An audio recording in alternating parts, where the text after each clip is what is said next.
prison Maman Belda ezali place ya Sengote. Côté yango peut-être dans le côté là qui en ça doit être moté ba kangio après ba kiso de batikio. Chaque jour bato akufaka. Nyoso wana so tale malamu de li babé bi soumeza le kolomboka. Parce que tant que bazum au Canada au l'état de siège, ils allaient 15 jours, on 15 jours. Alors si on compte 15 jours, comme on voit la chorégraphie. Mais le compte l'état de siège, de Bounaba, de Bonaga, de Koyi. Info 243 au cœur de l'actualité. Voilà, bonjour à vous tous et très chers internautes, très heureuse de vous savoir si nombreux en train de nous suivre de partout au monde. Votre humble serveur journaliste Belda Beseki, la spéciale Inmongo et qui se respecte. Donc voilà, je dis bonjour à Raphaël Lukonka, mon directeur général, sans plus tarder. Aujourd'hui, la spéciale reçoit pour vous l'un des nôtres, c'est-à-dire Mwana Mboka, donc il est au défaté. Il est pour m'appeler, il est de l'ensemble Jackie Ndala, que vous connaissez déjà assez bien. Avec lui, on aura parlé, on aura décrypté sur quelques questions d'actualité, bien sûr. Oyambo Canabiso, qui est la République démocratique du Congo. Mboko Tolinaka Mingi, malgré mon Makamingi est stressé, biso, mais avec Dieu, nous savons que Tokoleka de cette impasse. Sans plus tarder, je lui dis bonjour, Jackie Boni. Bien, bonjour Belda, santé, ça va, un peu grippé, mais un Zambazo Sunga. Ok, c'est bien Zambazo Sunga. Alors, Tobandara la moto attaqué. Boni président Moïse Katumbi. Zamalam, outil retraite naé, azo paiement, il y a des vacances. Outil retraite. Il y a Sambé la Makassi, il y a maman Maria. Ok. J'ai une retraite à prière. Peut-être pendant ma vacances naé, il y a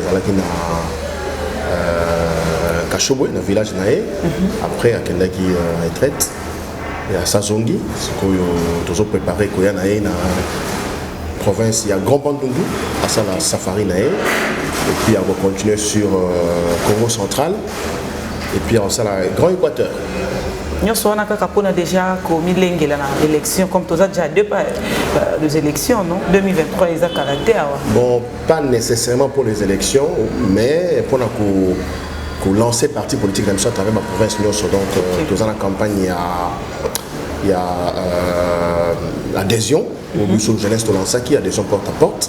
Les gens qui vont consolider, les membres qui vont adhérer. Et puis, quand on va adhérer dans le retard, va adhérer pour évidemment tout que l'élection et l'ongo ensemble.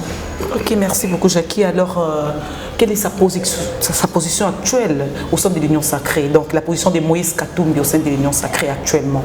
Non, il a bien dit, il faut tous à la sérieux entre Bissomoko. Donc, je suis président Moïse est toujours évidemment convaincu que l'Union sacrée les Alaki et les Kanissimo au Sunga président Félix pour la majorité dans le Parlement et puis à diriger Mboka Nengue la priorité surtout ça là des charges Nabiso qui met dans l'Est et puis social congolais ils ont mais dès l'instant où préalable mingi auto senga que maraté je pense que le lot de le bateke entièrement par exemple Moïse na kati il y a une union sacrée comme telle. Non, non, expliquons. Il y a apport comme leader politique. Il y a qui peut être beaucoup, pour avoir évidemment vision il y a président de la République. Je crois que pour l'instant, ma bien été sous la quantité. Donc, oui, la preuve est que même le ministre dans le gouvernement est belé, la majorité. Je crois que les sous-pendants ensemble. Donc, ce qui justifie évidemment le fait que ensemble pour la République, il y a une institution dans ensemble pour le changement, il y a une institution, le président Moïse est sponsorisé.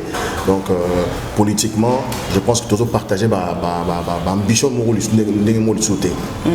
D'accord, merci pour l'éclaircissement. Je crois que Baïmbo va comprendre déjà. Jackie, parce qu'il représente le président Moïse Katumbi. Alors, peut-on dire que l'ensemble pour la République fait les jeux de la chauve-souris au moment où vous êtes en coalition avec le président Félix Tshisekedi, mais vous les combattez publiquement, c'est pas en cachette. Nous tenions à remarquer en gros que vous les combattez, vous, ceux de l'ensemble pour la République. Non, Belda, nous sommes dans une logique de ce que nous voulons pour ce pays. Nous ne sommes pas dans une logique de faire plaisir à un individu, n'est-ce pas, ou à un groupe d'individus. Je pense que le loyo pening ozawana, aux Olobanoka qui toujours combattre président de la République, dans l'Union sacrée, Tangela nous combattre l'année. Ma déclaration politique nabino ils ont monté ultimement mon cycle ils ont déclaré oh c'est visible en tant que journaliste c'est visible de combattre le régime Tshisekedi na nini celui de dénoncer de combattre président Moïse Nakisanga trop d'opposition des contradictions non nous sommes dans la logique de ce que le peuple réclame. Okay. Et nous irons jusqu'à réclamer sur le bilan de l'opposition mais au Rwanda il y a IDPS. IDPS les alliés de l'eau, on est dans le pouvoir. Est-ce que ma critique est président Félix T? Non, tu l'as dans Mikolo, dernièrement, secrétaire général Mangwa, a bien gagné des militants à meeting, à matin à produire ma bise, bima, kende. Oh, mais est-ce que moi les alliés combattre maintenant Missal et Tata Mogoz? Non, je crois que les lots Congolais doivent comprendre que tout ce que vous avez raté, ma membre y a parti, mon songolo, ma membre y a sima et l'autre songoloté. Il faut tous à la sima, il y a un objectif où il bateau bateau comme un boka, comme il peut se pour la ça, pour ça tombe moi. Dès l'instant où Babylone connaît ça les matins, à tous dans le gouvernement, il faut le ôter les globaliser ça les malamonter. Alors celui qui tous contre tous combattre. Et ni négo ça malamonter, ko numérateur biloko mi balé jusque là banda zo bonga. To bika mi balé. Bato basa na courant na maïté. OK. Kimia bunanga na depuis kenda. Ils allaient dans le cahier de charges, ils sont ensemble pour le changement. Tant que nous avons un sacré, nous avons pour tous ceux qui sont à l'Est. Qui me sont guettés. Nous avons un balai qui s'est les longs années na Yumbi, la province de Maïndombe, nous voulons les avoir à casse. Entre nous, on a mis sur la tête qui est là-bas, et ça absence, il y a l'État, et ça absence à leadership, il y a alors, tout le monde va comme Bounanga les a déjà occupés, tu le dis non, vous allez calmer, Bounanga les a occupés. Non, mais ça c'est de la lâcheté. C'est vraiment de la lâcheté. Et moi, on a reconfirmé, je vous le dis en responsable, que nous ne sommes plus dedans, nous. D'ailleurs, la preuve, moi d'ailleurs, tout le monde connaît ma position depuis toujours. Hein. Moi, je n'ai jamais été de l'Union sacrée. La preuve est que j'ai été enlevé, jugé à la va-vite et j'étais en prison. Injustement. Je ne pense pas que si j'étais membre de l'Union sacrée, je serais passé par ce genre d'injustice. Donc ce sont des éléments qui prouvent qu'on n'y est pas. On n'y est pas. Et même si le président Moïse est dedans, moi je dis qu'il n'y est plus. Non, Jackie, je prends la responsabilité de dire que le président Moïse n'y est plus. Il n'est même pas là. En responsable, je le dis ouvertement. Ma proposer une future équipe gouvernementale, Jackie Zo et Bonga Roboya. Pour qui négocie. Kasi motema no malamba vision za nango pe o me malima no na vision mo konzamboka omoni loba bien ozo loba ndeko loba teke la vision na lo temps sous na lo koso na ngai yana koma pour ngapena na somba bandaku na somba mapangu na voyager na passeport rouge na koma mabeza au travail pour le peuple ezamabe soko yeno ko travailler ato somi mapangu ezamabe makasi. Parce que bitumba toza nango banda toza indépendance na mboka o bitumba toza nango ezali ya kopesa congolais azana bo moyi malamu congolais azana lolendo ya weba tazali mona azambota ma ya Congo congolais azana lolendo ya weba nazana mboka na ngai mboka ezana bozui na koyi kolala nzala te na koyi kokele la courant te na koyi kokele la maïté po ete mboka ezana kilotiliki ezali mboka ezana mai na bandinga na yango nyonso tokozanga mai lolengi boni tokozanga lotiliki lolengi boni tokozanga kotinda bana na kelasi lolengi boni ata na oyo itali bokolongo wa nzoto mama belle tout ça la sekita mboka o ezana nyonso mais tout ça kapsoka bolingo volonté ngai soki pona kozala ministre kozala soki songolo pakala ata bana ile kwa kabila na kwa kozala yango mais la zota ndemo ezokende non na sepe eza malamu te il faut to luka to sangana to yeba ni to ko sala pona to bisa mboka na esike ezali mboka ezala mikakato na makasi maman mingi batamla na kisasa ko matakita neti lelo yo oye pour toute la mission oyebi passe moni pose pour comme aisika na kitambo awa na siège à parti oyebit carburant dans la mboka te embouteillage babouchon babi carburant ezali mais baboyi nde koteka baboyi koteka ngo likolo ya 1500 c'est ça. Donc le gouvernement Sandimi qui a coupé ça 1500 mais ça soit dingi bateke la kara tout na 4000 francs alors que le gouvernement Sandimi charge wala mais toujours battre ce qu'ils ont mis. Mais kasi ba pétrolier parce la confiance au gouvernement té Et ça, c'est comme confiance. Elle m'a mis solo. Elle m'a mis solo. Donc, on a parlé. Elle m'a mis solo. Pour mon solo, a investi mon solo. Il faut la confiance. Mais même les investisseurs au Congo, même les partenaires locaux, ils ont la confiance dans le gouvernement national. Et ça passe. Et ceux qui ont lobby à tout ça contre tous les combats à travers l'école. Mon tour n'a pas qu'avant qu'il y ait un côté de la mituna, on a pris un bon sac de l'eau. Selon lui, ça m'a le compte qu'on travaille, n'est-ce pas qu'il toté. Non. Là, écoute, pour l'anglais, il y a une critique, il y a pas toté. Nakanisi que le lot. Tout à ministre, le cas premier ministre. Nakanisi, ça m'a le compte de la ébiété. Il y a un premier ministre, il y a un ministre sport, les comment c'est un seul homme qui est, mais na fanda na été, na solo na pena été, na ko étant donné que tu vas critiquer le cola nazana zuwa to le cola nazana motema mabete na ngai nazana moto ya sembo na kanisi ke bébé ezali na oyo azali ko kamba, c'est-à-dire ça mal ko azali gouvernement chef de gouvernement, mais le cola gouvernement ezali na tata mo conseil école yende sengeli a impulser leadership na ye oui mais wana mboka oyo ba premier ministre mso ko le roi bikeko, c'est-à-dire que ba pêche premier ministre na gouvernement mais la présidence c'est un gouvernement parallèle. Est-ce que bien ndeko président il y a parti Nouvel Élan, ancien premier ministre Adolphe Moussou Taloba yango il y a sa premier ministre mais la carte de présidence bazala gouvernement parallèle.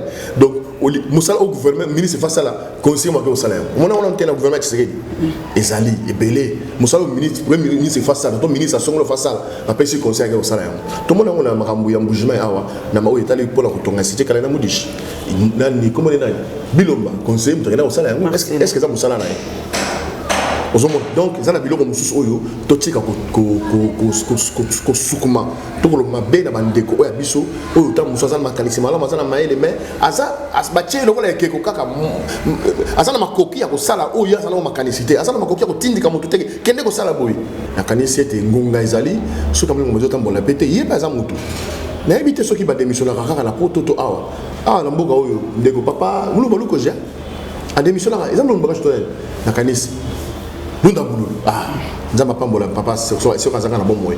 Papa Lunda Boulou a démissionné. À mon équipe, nous toquons des noms au bout, ils ont simbaté. Population va comme contre Naï, à Bédanaï. Donc, ceux qui sont dans la culture, sont des gens qui vont venir à Solon de Tokendi. Pas besoin de critiquer Mingi. Mais dans un risque, mais il peut se retirer courageusement, avec toute fierté. Et là, on est en moi. Merci Jeki. Alors votre réaction par rapport à l'affaire $21 000 qui toucherait les députés nationaux? Non, il y a un lobby on a lobby. Nambuka Oyo, tout ça la première bolingo. Il y a un moni batte belé. Les Kamaming ezapenda, il y a des députés qui ont raté.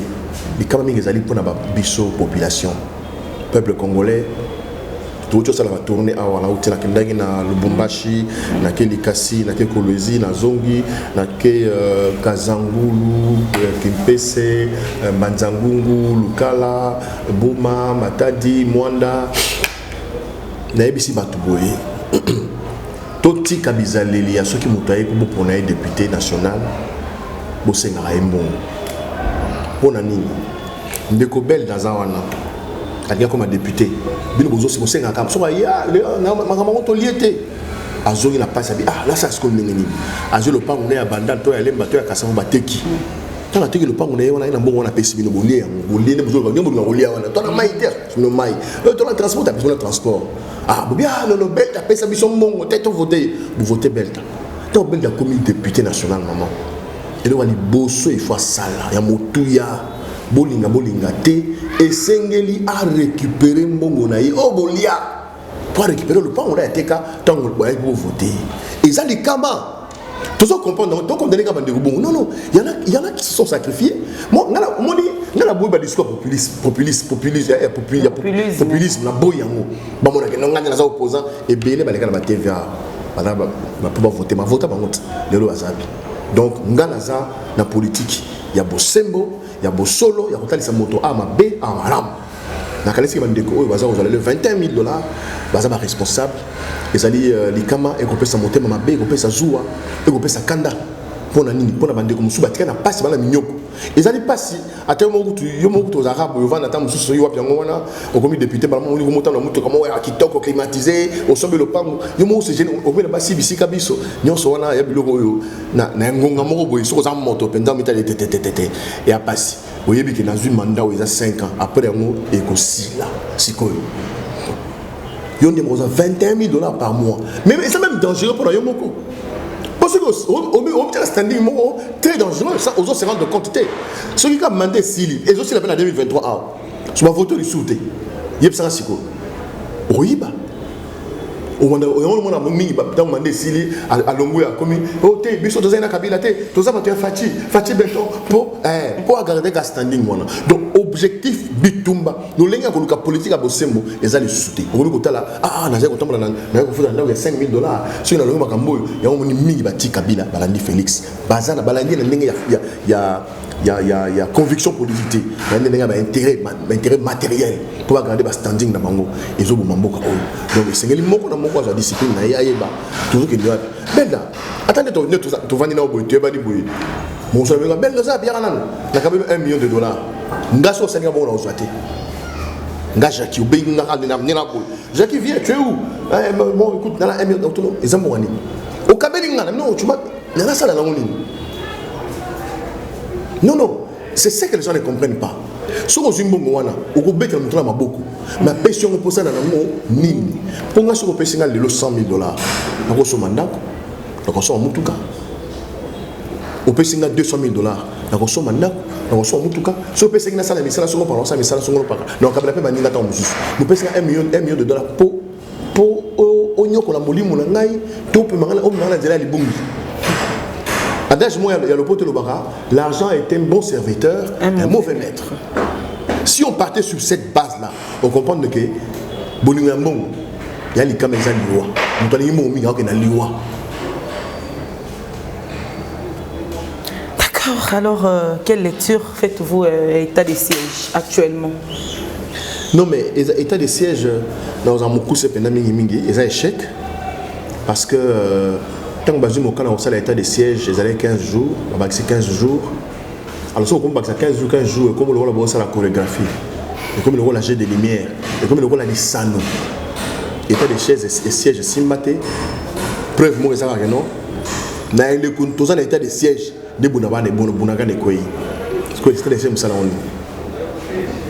Et Mel Bissoni. Batbako Koufa, Nilo Bakoufa, le Batbako Koufa, Nicolas Batbako Koufa. Ce que l'état de siège, ça là, Nini. Élection. Il faut découvrir la province de il y a Nord qui venait à Ituri, il va voter. On était des sièges, on a une distraction. Êtes-vous sûr qu'en 2023 il y aura élection? Maman, comment on a sûr qu'il y aura élection? Constitution, élection, il y a constitution, il y a constitution. Il y a politique, il y a gestion, il y a politique, la gestion, il y a républicain, la gestion, la légitimité, le peuple. Constitution, il y a la Bible. Et ça, opposable à la Bible, maman, boni, est-ce que vous avez non, mais constitution, vous avez oublié, et ça, c'est la Kingo. 5 ans, point. De quelle élection? Élection et cause à la peau, il faut exaler. Si on dit qu'on continue à 25, 21 000 $, non, mais ça ne va pas. Ça ne va pas, qu'est-ce que c'est que ça? Qu'est-ce que c'est que ça? On dit que le pouvoir de l'eau, c'est le Malomate, Moké Zoga dans Koufa, Bonagan et Kei, Kalamingita, il y a Gaban de doigt, un problème, pendant qu'il y a qui quitte, il n'y a pas de nouvelles problème, tout ce que ça ne va pas. Il faut les balayer. Et la seule possibilité de les faire partir, ce sont les élections. Oh, tout le monde va complètement voter. Et comme on a tout, il y a besoin de confiance pour tout ça, le projet de société, tout ça, la vision, tout ça, l'ambition, et tout ça déterminé. Il y aura un changement tout de suite. Donc, Jacqueline Daloko a affirmé que ensemble, vous êtes prêts pour l'élection 2023. Tout ça, on s'est préparé chaque jour pour l'élection. Mais, tant qu'on est en 2023, en tout cas, tout ça, là prêt. Comme 2023, boye, et si vous s'y préparez, qui pouf, à votre grande surprise, on annonce qu'il n'y aura pas élection. Non. Quelle sera votre réaction? Non, comme maman et gouvernement Sama Lukonde, na tata mokonje ekolo Félix Tshisekedi Tshilombo, baza très sérieux. Côté on a baza sérieux, baza conscient que population n'ima sécurité dans ma élection. Au monde tant que zala tant Kabila Lobino élection 2016 c'était élection aux Zala. On a présent à l'époque opposant Félix Alobara. Nous allons chasser Kabila. Nous devons chasser Kabila. Il n'a plus de légitimité. La limite, on supporter des secours. Mais pour ceux qui ont janvier 2023, pour l'élection finale de décembre, n'a jamais devenu 24. Mais maman, il n'a pas de légitimité. Tant que tu n'as pas de légitimité. Tu sais qu'il dégage. Tu es arrondi maroté. Et vous avez l'humiliation, vous avez homme politique qui a connaître dans le côté. Moi j'aime beaucoup le président Tshisekedi. La ligne mingi. Nazolinga asala biloko oyo et que tombo la combo ya tata na nkondo tata na ye. Parce que tata na ye azali moto ya pesa to likia. Attends le l'autre comme le deuxième le zai le kuta démocratie moi ya le kuta zai côté abiso pour au sala démocratie jamais sans que vous la tolérant. Mais le loyo yebi ndenge de pesa sali sur le petit sur quand c'est on le regarde contre il de pesa mais menace sur ba on dirait ba yekolisa ba kota kelasi ya koyoka lu ili sukulu ya lolenge mosusu te. Baza ko supporter discours contradictoire te. Baza capable de supporter débat contradictoire te. Mais quand est-ce que l'UDPS est l'union sur le plan démocratique et le progrès social? À quel moment? Donc tata tu sais que nkondo a ko sabiso mikolo so te za son na kanisi ke lelo de Tshisekedi azan lolenge moko kaka oye a robima o na français où il va sortir tête haute, c'est d'organiser des élections à Saïsima pour nominer Sembo. Oyo so randi aux la candidat, yemo pas un candidat, mais ce qui a juité a pesi bokonzi na motoko toi. Akokoma kombo na ena vraiment la lettre d'or na histoire en boka oyo. Deuxième possibilité à malam ko le kanyonso. Dans le lenge ndimo ki totamba na za président. En tout cas, yemo ayebi qui parti au tata na tikela en boka et c'est kufi ba bonzi bonzia. Parti au tata na tikela na maboko boya pe tikela ko kabunda zuiba ba zuie pamba ba tongola tata mo konje ko parti c'est kufi azana parti musufite. Donc stratégie à malam soit on a siko la conseil na peut conseil ya ofele na conseil na été bakoko bazo kangana na lo bango siko président Félix acteur de l'élection en 2023 azala candidate a eu engagement, il y a aussi sa élection libre, démocratique, transparente, inclusive. Nandanga bien, Abi a la candidature. Bandegobo qui a de bonnes chances, où il a gagné la PCB Bokonzi. Les émissions na mboka oyo, bana na biso, bako betera li solo Félix Tshisekedi na lukumu. Pena bolimo. Petro yekoli saka bana na biso, kombo na ye na bakelasi. Na nzela nyonso, to salela ye monument. Comme père, il y a véritable alternance, père, il y a véritable démocratie. Et là, quand on est allé au Kabila en 2016, Maman Belda, ce qui Kabila a fait sa élection en 2016, on a vu sur la vie, on a vénéré. Parce que maman, les esprits existent, les esprits vous regardent, les esprits vous observent, les esprits vous accompagnent. Il faut croire aux esprits.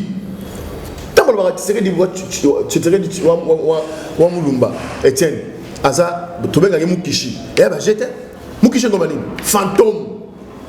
Bondo qui est la carte, beaucoup qui est la carte. Tata wana bunda, bato akufa si ma kombo na ye. Makila bato tanga ebele. De l'obino au pouvoir, beaucoup ça aventure au théâtre. Tiens, beaucoup que zali, ba esprit zali, milimo zali, et otala bino, et zolo banabino mais bino bo bomisa bato ebele. Boni moni boye na démocratie lokuta. Donc dans la PCI, Tata Mongeko le conseil a bien, à cette élection, à la candidature, à que les sénateurs à vie, de protéger ma bien, de protéger la famille, à aux standing ou singeli pour un ancien chef de l'État, sénateur à vie. Ce sont des frères, ils ont recherché à Katangé, Koloba qui ont recherché à Kabila, Katumbi, ils avaient ma bête. Parce que Bazali, les leaders, ont incarné évidemment la grande famille katangaise. Et je crois que Bamou Bakatangé, Bamou Nayon Mabete, Boni Boni, c'est au monde en Mabé.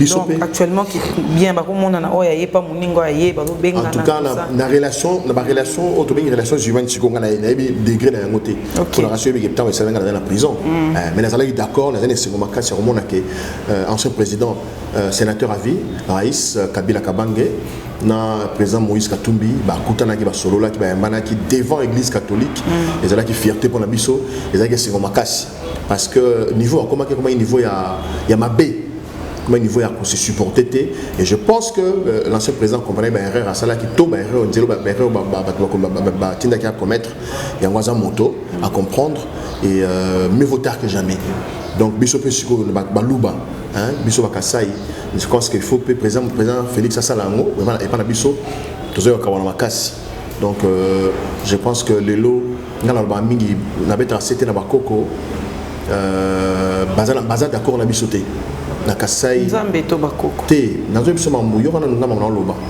bakoko baza d'accord na biso te na ndenge to pesi bango mokongo to trahir bango to zana bolingote to kabwani donc ngonga et belemi oyo non seulement bande ka kasai to vana to solo to kana to zonga bomoko mais particulièrement en général pardon président de la République Félix Tshisekedi il faut ça va assise la réconciliation nationale aussi on mingi chaque jour dans l'émission dans lobby tous au makasi tribalisme côté makasi koina na népotisme donc c'est pas donc tout ça peine au kabwana ça tout le kabwa alonga tout le kabwa bien alonga kuna baluba wana donc président de la République il faut ça la assise la réconciliation et vérité to fanda to yokana to solo le yemoko akutana na président Martin Fayulu yemo akutana na président Kabila yemo akutana na président Katumbi yemo akutana na président Bazebele Matata Pogno président Kamere président Kabund Bazebele akutana na bango solo là to bimisa mboka na place to za molili parce que c'est sur le plan spirituel to ko ndimate mama mboka ezana titanyoso mais to tsanga maya komela maman Congo ezana mai Congo mobizana mai balaka mineni tozana lo olia ba mbisi ezali zo kufala mai tozana bazamba tozana mipepe mais bat bazo zana misala ko sala bat bazo lia te ezali kama ko vanda ko solola ko zongi sa bomoko ko senga na bolimbisi to yebisani bon to tozana bolimbisi to senga pe bolimbisi na bolimbisi na bakoko ndenge bazamba sepe na biso to pesa mo Congo to senga pe bolimbisi na mipepe o ezali kolo po ete nzambe sikoyo oyi place nzambe azali aza pena likolo na nyonso akotala bia solo bana bayokani akofona nzela na kanisi ke na mboka auto mata maele mboka to kosala nyonso ce pas tozongi bokoko tozongi ba valeur ancestrale na biso to ebiki non biso tali ba toza ba pantou il faut to yokana tozala moko pour tota la même direction. Merci Jackie to comme koko maman na suka motuno yo na kozango tuna ngote pendant temps vous avez incarcéré na prison leçon ni nous tirer personnellement et cause peut-être conseil couper ça. Non, conseil à l'époque. Oui. Pour la première fois. Prison, maman Belda ezali place ya Sengote. Côté yango peut-être dans l'épisode côté là qui yango ça doit bien comme moté ba ba kangio après ba kisho ni batikio. Konga ba katela nga 22 mois ba monique ya malande wa sa ile oto bise ka kanga netika pour ba kasika na banga ngaja na botama na nga na banga na ngati ngana respecta mutu na respecta makasi me ko banga nazana ko banga te na otela pe obanga mutu nzamba salate mutu na biki pe mané yango yo yepa ko kufa un jour na ko banga ka jamais ato ina poison yo mutu teli na poison lelo yeba ko kufa non opese nga avantage ya kufila nga vana kena nga la pe mala kimia mais yeba ko yo kufa so yo kufa na ozala wala ko raisonner na bomaka mutu boy donc yo mutu ina ngai na yebioti na ko sana no eloko te pona yebio te donc prison nga te ngai ke mboka o Congo bolingezalité Bolingozalité, maman Belda, prison bozo konga na sango, kota, au moins na bandeko na bazana prison wana, donc comprendre que Congolais tona bolingota mukete. La prison makala bandeko za pour souffrir kuna chaque jour quand avant dans la prison 11 mois. Chaque jour bato akufaka. C'est-à-dire bolali bolamuki na butu ebembe. Bolali bolamuki ebembe.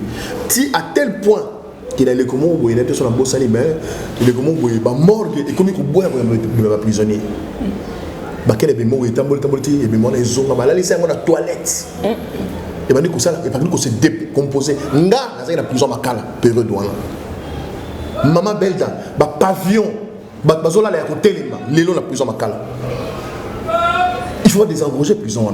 La place, il y a les athées. C'est-à-dire, Moutou Azui, le pouta, quand il y a le local, quand il y a la grille, avant de faire un petit tongo. Et ça, la bateau, nous sommes à la prison à Tambola. Mais tellement qu'il y a la prison à bien à Tambola, à Souté. À Komakoka, à la prison. La PSI, merci à médecin et prison Makala. Merci à technicien de service sur la prison Makala. Parce que Moussa Zakuna, il faut vraiment humanitaire pour supporter. Pas si c'est la prison Makala, pas des engorgeants, pas libérer Batou. Maman Benga, ils ont la prison, bah Sami Saï, à Sali 6 ans, m'a évité, à Yabaraté qui m'a cassé combien d'années. Donc, pour la paix, ça y est, on a bossé comme on a pu se faire le qui m'a donc, ils ont un document paix ça pour le souvent, ma belle Bakangio, document procureur, pardon, juge a signé, tribunal a signé qui est condamné aux 2 ans. Ma paix ça va battre. Mais document là sur la paix sur 2 ouïe batté. Mais ça na battu, on a la yibi, ça na prison, on a tiré, bakanga bango, mon tout le temps au monde là, ils ont 50 000 francs. Bon, ils ont réquisition. Réquisition. 50 000 francs, la PC 50 000 francs, à qui a PC, réquisition, ils ont dit à 3 mois, ma salle à 6 ans. Oh là là. 6 ans.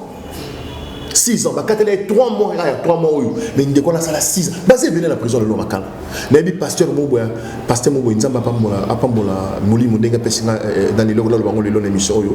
En tout cas, la émission est bien. Pasteur moi, un pasteur à Branham.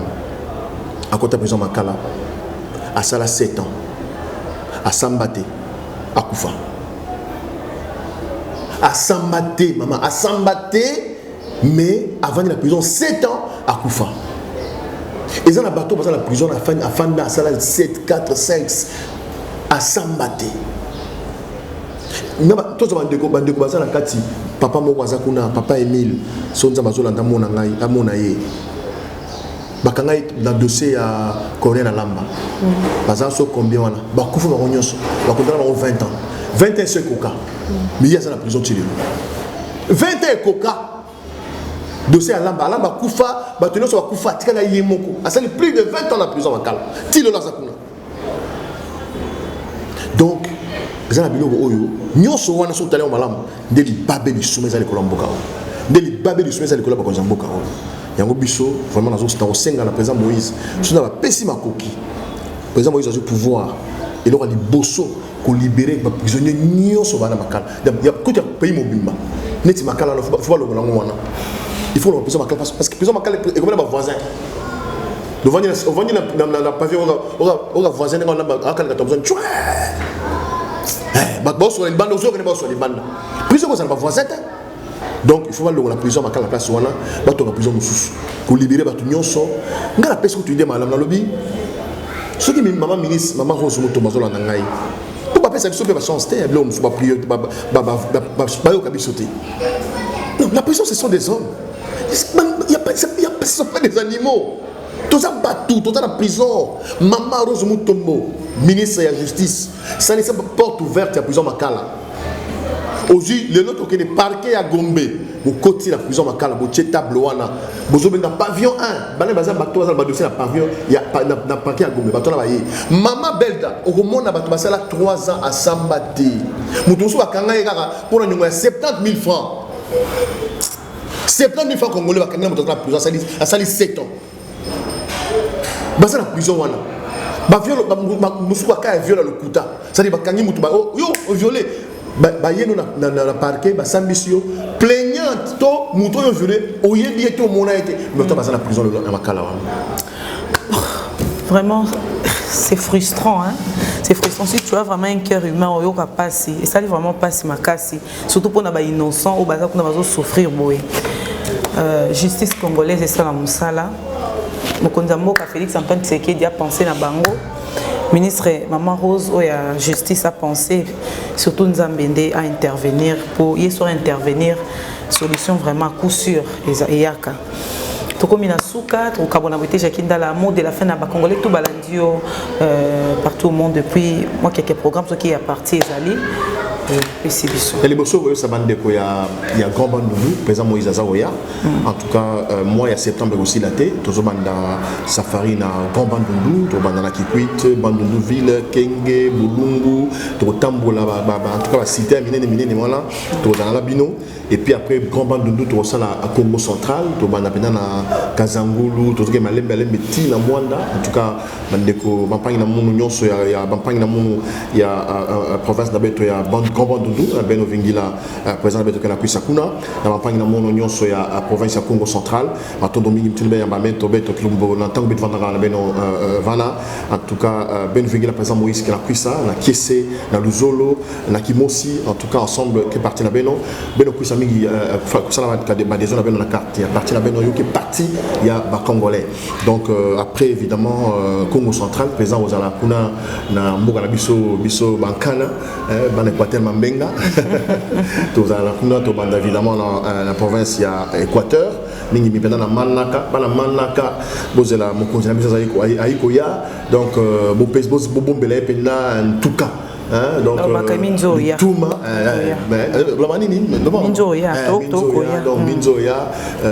Bolingo Ezala Bomoko Ezala na Canada, aux États-Unis, en Afrique du Sud, na moni Paul Kakim, la Bossanité de Bolanga président Sir Marquis, président Sir Marquis. Hello, thank you, God bless you. Donc voilà, Nzamba Zanana Bisso. Merci beaucoup Belda, merci à tous. À la prochaine occasion Yaka. Sur ma question, ils allaient répondre. Biso tobanga mutute, tobanga Nzambe. Muluzi mbangu abondela mboka oyo. Kasavu bulumba abondela mboka oyo. Tshisekedi wa mulumba. Nzamba pambola bini. Merci, napesi bon Zambo Tété mais Congo est na kosa pe ya bato lokola ba monsieur Jean-Pierre Mat depuis Paris, président Lembolé là donc vision munena SMB contractor, il est marqué un bon séjour na ba Congolais nyonso oyo bozana ki bo moto to ngi bato bazana bo moto ki bonya maté s'il vous plaît vraiment bon vous salir réputation mboka na ba TikTok na ba nini non réseaux sociaux za mabete mais façon ko saler yango c'est comme abusive yango ndé c'est là où le bas blesse. Donc que nos consciences soient très actives et vous allez vraiment bien. Sinon, c'en est fini pour aujourd'hui. Au revoir. Info 243 au cœur de l'actualité.